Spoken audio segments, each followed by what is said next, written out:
Essa matéria que foi preparada, é alusiva ao Dia Nacional do Combate ao Fumo. Criada em 1986, a data inaugura a normatização voltada para o controle do tabagismo como problema de saúde coletiva. Um hábito que mata metade dos usuários. No mundo, mais de 8 milhões de pessoas morrem a cada ano em decorrência do uso do tabaco. O quarto relatório da Organização Mundial da Saúde, divulgado em 2021, sobre tendências globais do tabaco, mostra que existem 1,3 bilhão de fumantes. Pessoas que terão diversas consequências na saúde pela exposição ao fumo diariamente, sendo considerada uma das principais mortes evitáveis. O cigarro convencional ele contém milhares de substâncias químicas, sendo fator de risco para múltiplas doenças graves, como, por exemplo, as doenças cardiovasculares, as doenças pulmonares e as neoplasias, os diferentes tipos de câncer, chamadas de esse conjunto de doenças crônicas não transmissíveis, responsáveis por aproximadamente 3/4 de todas as mortes que a gente tem no nosso país e no mundo. Então, realmente, esse fator de risco modificável, ele ainda tem um impacto significativo na saúde das pessoas. O cigarro não causa problemas apenas aos fumantes. Mais de 7 milhões dessas mortes são resultado do uso direto do tabaco, mas cerca de 1,2 milhão são resultado de não fumantes expostos ao fumo passivo. Infelizmente, ainda frequentemente vemos em consultório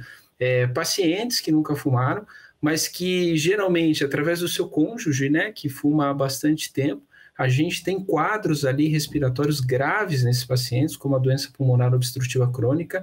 Então, assim, o fato de você não ter fumado, mas ter convivido muitos anos em ambientes, com a exposição dessa fumaça, realmente acaba aí trazendo consequências iguais ou às vezes até piores de quem realmente fuma, As crianças e os bebês são particularmente mais suscetíveis ao tabagismo, com risco aumentado, por exemplo, de desenvolver doenças respiratórias no futuro.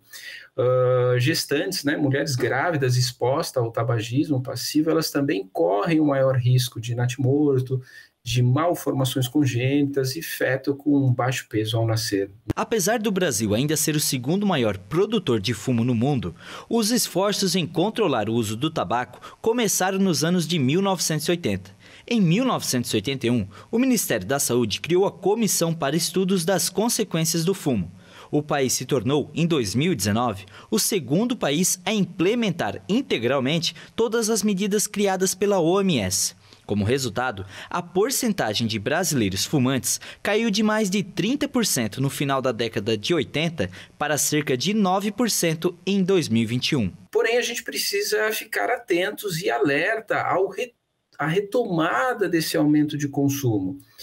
Os chamados DEF, que são esses dispositivos eletrônicos para o fumo, eles tentam ganhar espaço, como você bem colocou, entre os mais jovens, com cores vibrantes, a promessa de fumar apenas um vapor inofensível, ajudando, inclusive, a fumantes a deixar esse hábito.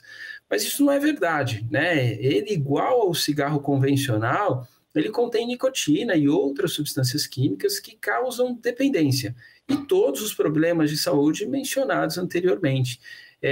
Mas ao que parece, quando você fala de gravidade, as suas lesões vão além, A temperatura da fumaça, ela pode produzir lesões mais agudas, como aquelas, por exemplo, observadas em pessoas que sobreviveram a incêndios e que inalaram fumaça. Embora ainda seja de maneira lenta, o número de fumantes no mundo está diminuindo.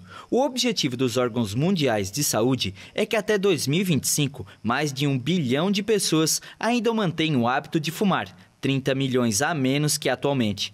Os benefícios em parar de fumar são imediatos. Quando uma pessoa fica sem fumar por 20 minutos, o ritmo cardíaco e a pressão arterial baixam. Em 12 horas sem cigarro, o nível de monóxido de carbono no sangue cai para o normal. Em 2 a 12 semanas, a circulação sanguínea melhora e a função pulmonar aumenta. Entre 1 e 9 meses, a tosse e a falta de ar diminuem. Em um ano, o risco de desenvolver uma doença cardíaca cai pela metade.